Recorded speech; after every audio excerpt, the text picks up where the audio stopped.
सर्वेभ्यो नमो नमः। अहमस्मि रूपा।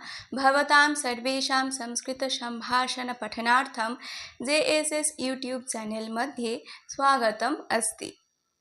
वयं पूर्वं ज्ञातवन्तः अकारान्तपुंलिङ्गस्य षष्ठीविभक्तेः एकवचनस्य रूपं किं भवति, तस्य प्रयोगं कथं कुर्मः, वाक्यं कथं वदामः, प्रश्नं कथं पृच्छामः, एतद् वयं ज्ञातवन्तः अस्तु।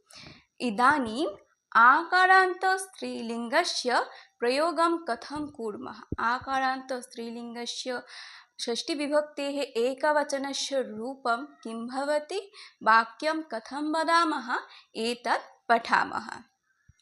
शीता, शीतायाः। शीतायाः अस्ति आकारान्तस्त्रीलिङ्गस्य षष्ठीविभक्तेः एकवचनस्य रूपं। शीतायाः।